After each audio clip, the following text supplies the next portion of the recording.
I'll be the last one left when the lights go out. I'm down to one last breath, but I can't stop now. We all fall down sometimes, yeah, but that's just life. So cross my heart and hello everyone, मैं doctor सीमा अग्रवाल अपने YouTube channel legal world में आप सबका स्वागत करती हूं। जैसा कि आप सब जानते हैं कि मैंने अंतर्राष्ट्रीय विधि पर कुछ आवश्यक क्वेश्चंस पर वीडियोस बनाने का आपसे वादा किया था और इसी सीरीज में मैं पहला क्वेश्चन अपलोड कर चुकी हूं।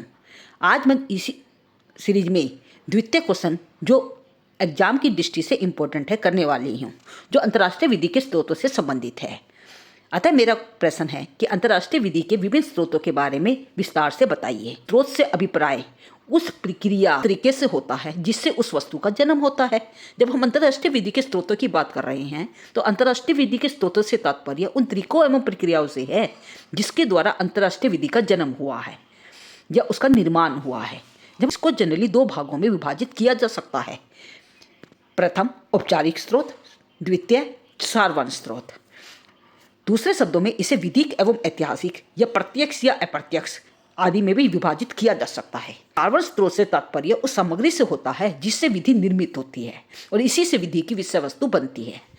दूसरे सब और औपचारिक विधि या औपचारिक स्रोतों से तात्पर्य उन प्रत्यक्ष स्रोतों से होता है जिसके द्वारा इस विषय वस्तु को विधिक वैधता एवं बंधनकारी बल प्रदान किया जाता है। प्रोफेसर स्टार्क जी के शब्दों में अंतर्राष्ट्रीय विधि के स्रोतों से तात्पर्य उस वास्तविक सामग्री से है जो अंतर्राष्ट्रीय विधि शास्त्री अंतर्राष्ट्रीय झगड़ों के नियम निर्मित करने के लिए प्रयोग करते हैं। इंटरनेशनल कोर्ट ऑफ जस्टिस के स्टैट्यूट के अनुच्छेद 38 में कुछ स्रोतों का जिक्र किया गया है जो अंतर्राष्ट्रीय विधि के स्रोत माने जाते हैं। वे स्रोत हैं अंतर्राष्ट्रीय अभिसम्य, अंतर्राष्ट्रीय प्रथाएं, सभ्य राष्ट्रों द्वारा स्वीकृत विधि के सामान्य नियम, न्याय अधिकारियों एवं न्यायालयों के निर्णय या न्याय शास्त्रियों एवं भाष्यकारों की रचनाएं। एंड अंतिम स्रोत है अंतर्राष्ट्रीय संस्थाओं के अंगों के निर्णय। ये वो स्रोत है जिनका जिक्र इंटरनेशनल कोर्ट ऑफ जस्टिस के स्टैट्यूट के अनुच्छेद 38 में किया गया है। अब मैं इनके साथ एक एक करके डील करने वाली हूँ। सबसे पहले हम लेंगे अंतर्राष्ट्रीय अभिसम्य, जिसे इंटरनेशनल कन्वेंशन कहा जाता है। जनरली इस पे शॉर्ट नोट में पूछ लिया जाता है। आधुनिक युग में अंतर्राष्ट्रीय संधियों का अंतर्राष्ट्रीय विधि के स्रोतों में सर्वप्रथम एवं सर्वोपरि स्थान माना जाता है। अंतर्राष्ट्रीय विधि के अनुच्छेद 38 के अनुसार अंतर्राष्ट्रीय न्यायालय जो अंतर्राष्ट्रीय समस्याओं के बारे में निर्णय देते हैं उससे संबंधित मामलों में वे अंतर्राष्ट्रीय विधि को जानने के लिए सर्वप्रथम अंतर्राष्ट्रीय संधियों को ध्यान में रखते हैं। वियना कन्वेंशन के अनुसार अंतर्राष्ट्रीय संधियां वे करार हैं जिसके द्वारा दो या दो से अधिक राज्य अंतर्राष्ट्रीय विधि के अंतर्गत संबंध स्थापित करते हैं। परंतु यह परिभाषा उचित नहीं है क्योंकि अंतर्राष्ट्रीय संस्थाएं भी संधियां करती हैं और वे भी अंतर्राष्ट्रीय विधि के अंतर्गत बंधनकारी होती है। यदि हम कन्वेंशन के बारे में जानना चाहते हैं तो हमें इनके प्रकारों के बारे में भी जानना होगा। संधियां जनरली दो प्रकार की हो सकती हैं। प्रथम विधि निर्माण करने वाली संधियां, द्वितीय संविदा संधियां। विधि निर्माण करने वाली संधियां वे प्रावधान होते हैं या वे प्रत्यक्ष स्रोत होते हैं जिनसे उस विधि का निर्माण हुआ है। प्रोफेसर स्टार्क जी के शब्दों में विधि निर्माण करने वाली संधियों को अंतर्राष्ट्रीय विधि के प्रत्यक्ष स्रोत कहा जा सकता है। इन संधियों का विकास 19वीं शताब्दी के अंत में तीव्र गति से हुआ था क्योंकि अंतर्राष्ट्रीय क्षेत्र की बदलती हुई परिस्थितियों में प्रथाएं अनुपयुक्त सिद्ध हो रही थी। अतः राज्यों ने परिस्थिति के अनुसार अपने संबंधों को संधियों द्वारा नियंत्रित करना बेहतर समझा। विधि निर्माण करने वाली संधियां भी जनरली दो प्रकार की हो सकती है। प्रथम सार्वभौमिक अंतर्राष्ट्रीय विधि निर्माण करने वाली संधियां, द्वितीय सामान्य सिद्धांतों का निर्माण करने वाली अंतर्राष्ट्रीय संधियां। यदि हम सार्वभौमिक अंतर्राष्ट्रीय विधि का निर्माण करने वाली संधियों की बात करते हैं, इसका सबसे बड़ा उदाहरण संयुक्त राष्ट्र चार्टर है। इसका पालन सभी राष्ट्रों द्वारा जो अंतर्राष्ट्रीय विधि के विषय हैं उनके द्वारा इसका पालन किया जाता है। द्वितीय सामान्य सिद्धांतों का निर्माण करने वाली संधियां, इनके अंतर्गत राज्यों के आपसी करार आते हैं जो अंतर्राष्ट्रीय विधि के सामान्य नियमों का निर्माण करते हैं। 1907 की हेग कन्वेंशन, 1919 की वर्सलिस की संधि, 1929 की जनेवा कन्वेंशन और 1945 का संयुक्त राष्ट्र चार्टर, ये इन्हीं संधियों के उदाहरण हैं जो सामान्य सिद्धांतों का निर्माण करने वाली संधियां कहलाती हैं। विधि निर्माण करने वाली संधियां अंतर्राष्ट्रीय क्षेत्र में वही कार्य करती हैं जो विधायिनी राज्य विधि के अंतर्गत करती है।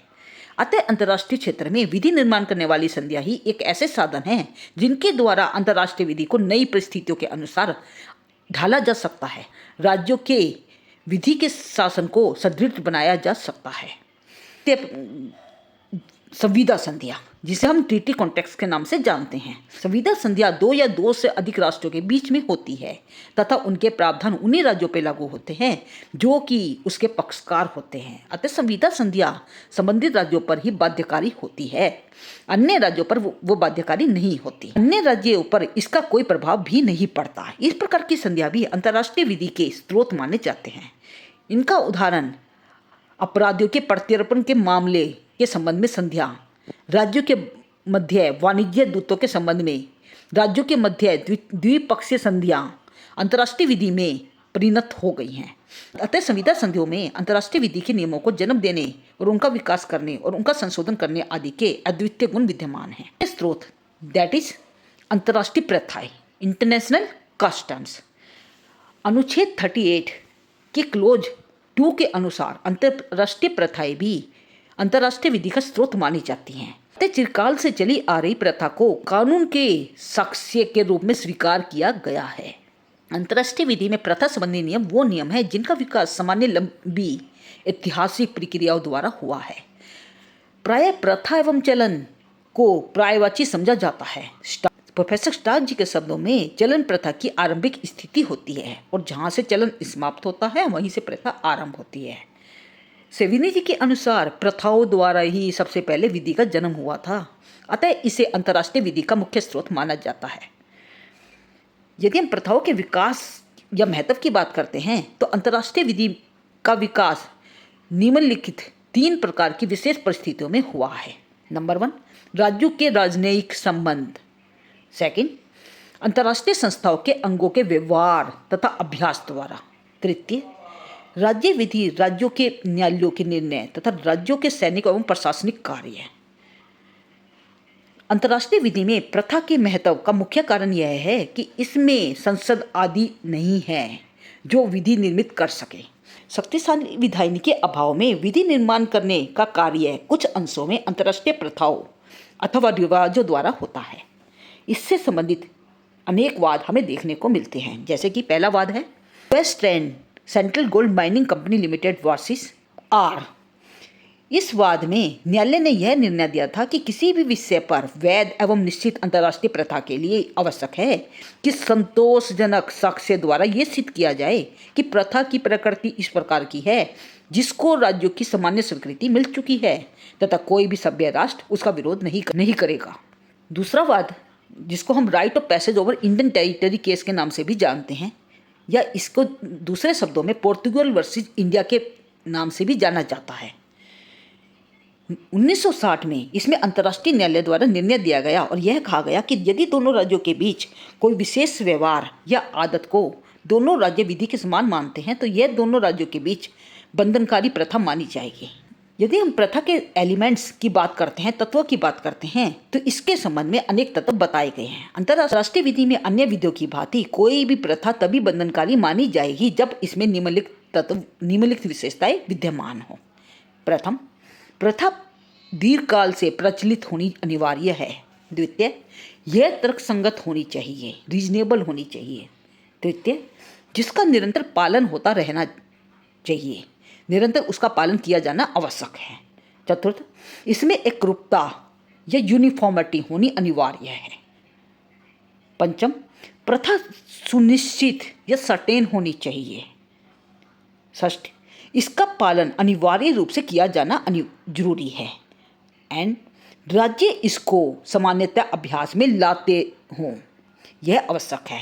ये कुछ ऐसे तत्व थे जिनका प्रथा के वैलिड होने के लिए होना आवश्यक है, तभी वो प्रथा वैलिड मानी जाएगी, तभी वो प्रथा बंधनकारी होगी, अदरवाइज वो प्रथा बंधनकारी नहीं होगी। वर्तमान समय में प्रथा का अंतर्राष्ट्रीय विधि के रूप में यदि हम महत्व की बात करते हैं तो यह महत्व अब कम हो गया है। इसका मेन कारण यह है कि नई प्रथा के विकास की प्रक्रिया बहुत मंद होती है तथा उसकी अपेक्षा संधि द्वारा शीघ्र परिवर्तन किए जा सकते हैं। तो विधि को समय एवं परिस्थितियों के अनुकूल बनाया जा सकता है। ये सब मैंने अंतर्राष्ट्रीय प्रथाओं के बारे में बताया है। तृतीय स्रोत है सभ्य राष्ट्रों द्वारा स्वीकृत विधि के सामान्य नियम, general principles of law recognised by the civilised states. अंतर्राष्ट्रीय न्यायालयों की संविधि के अनुच्छेद 38 के अनुसार सभ्य राष्ट्रों द्वारा स्वीकृत विधि के सामान्य सिद्धांतों को तीसरे क्रम में रखा गया है। अतः यह अंतर्राष्ट्रीय संधियों एवं अंतर्राष्ट्रीय प्रथाओं के बाद अंतर्राष्ट्रीय विधि का निर्माण करने वाले तीसरा स्रोत माना जाता है। स्वीकृत सामान्य सिद्धांतों से तात्पर्य उन सामान्य नियमों से है जिनको करीब करीब सभी सभ्य राष्ट्रों ने स्वीकृत करके मान्यता प्रदान कर दी है। फाजली जी के अनुसार विधि के सामान्य सिद्धांत वे नियम हैं जिन्हें विधि की विकसित प्रणालियों के व्यवहार में इस कारण बार बार दोहराया जाता है क्योंकि या तो उनकी एक सामान्य उत्पत्ति है जैसे कि रोमन विधि, या फिर इस कारण कि वो मानव समुदाय की मूल आवश्यकताओं का उत्तर है। इसका सर्वोत्तम उदाहरण पैक्टस संत सर्वोंदा है, जिसे त्रुटि से हुई क्षति का मुआवजा देने का सिद्धांत भी कहा जाता है। द्वितीय, आत्मरक्षा का सिद्धांत। तृतीय, यह सिद्धांत कि कोई व्यक्ति अपने मामलों में स्वयं न्यायाधीश नहीं हो सकता। ये सिद्धांत कि निर्णय देने वाले व्यक्ति को दोनों ओर से पक्षकारों को सुनना चाहिए। अगला सिद्धांत है रेस जुडिकेटा या फिर एस्टोपल। ये कुछ ऐसे उदाहरण हैं जिन्हें विधि के सामान्य नियम भी कहा जा सकता है, जिन्हें सभी सभ्य राष्ट्रों द्वारा स्वीकृति प्रदान कर दी गई है। राष्ट्रों द्वारा स्वीकृत विधि से संबंधित मामलों की बात करते हैं तो इस सीरीज में हमें कुछ वाद देखने को मिलते हैं। पहला वाद है रैग वर्सेस केन। इस वाद में यह निर्णय दिया गया कि अंतर्राष्ट्रीय विधि न्याय, साम्य और सुविधा तथा संबंधित विषय के तर्क पर आधारित है जो लंबे समय के व्यवहार द्वारा मान लिया गया है। द्वितीय वाद है यूनाइटेड स्टेट वर्सेस स्कूलर, संयुक्त राष्ट्र वर्सेस स्कूलर। इस वाद में न्यायाधीश स्टोरी ने कहा था कि अंतर्राष्ट्रीय कानून सभ्य राष्ट्रों द्वारा स्वीकृत सामान्य सिद्धांतों पर आधारित होना चाहिए। तृतीय वाद, जिसे म्यूज जल के मार्ग में परिवर्तन के नाम से जाना जाता है, इस वाद में अंतर्राष्ट्रीय न्यायालय ने राष्ट्रों की विधि के प्रचलित निर्णय जैसे कि रेस जुडिकेटा, एस्टोपल आदि का प्रयोग किया था।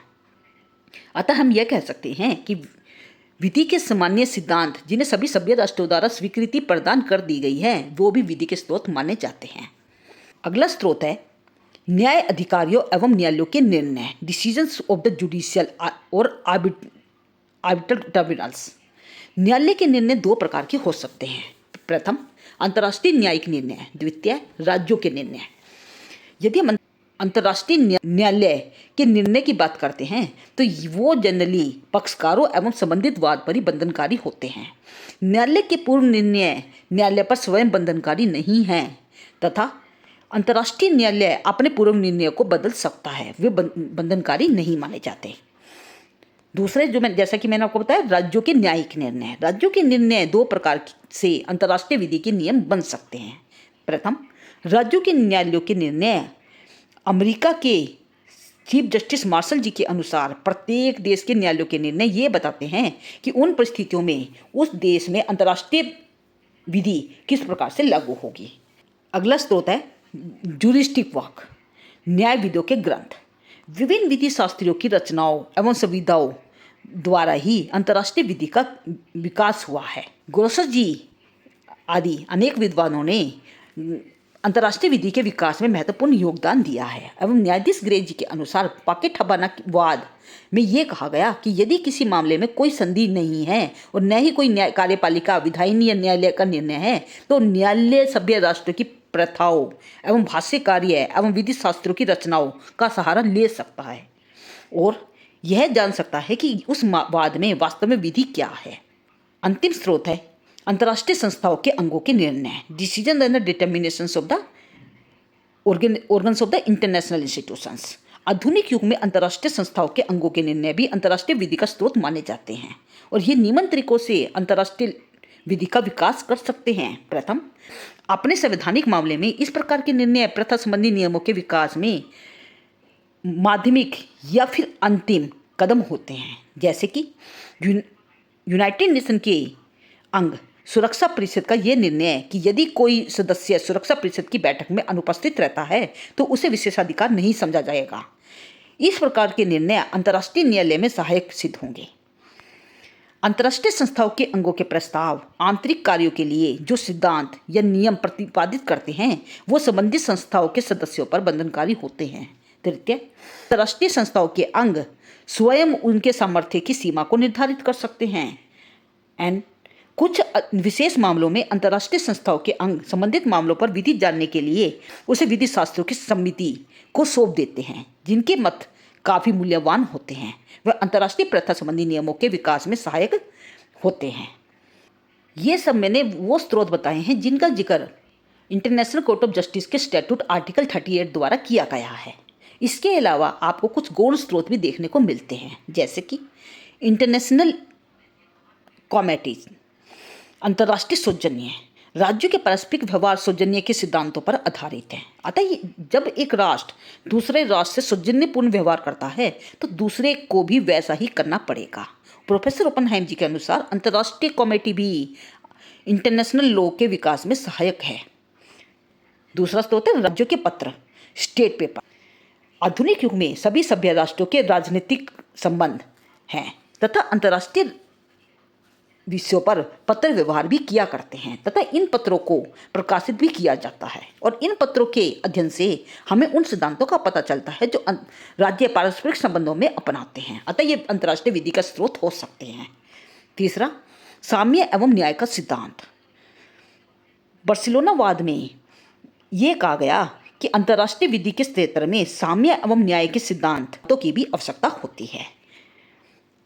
ये कुछ ऐसे स्रोत थे जो आपके गौण स्रोत कहे जा सकते हैं, सेकेंडरी सोर्सेज कहे जा सकते हैं। ये सब मैंने अंतर्राष्ट्रीय विधि के स्रोतों के बारे में बताया है। And if you have any doubt you must put down in the comment section and don't forget to like, share and subscribe this channel for the further update. Thank you.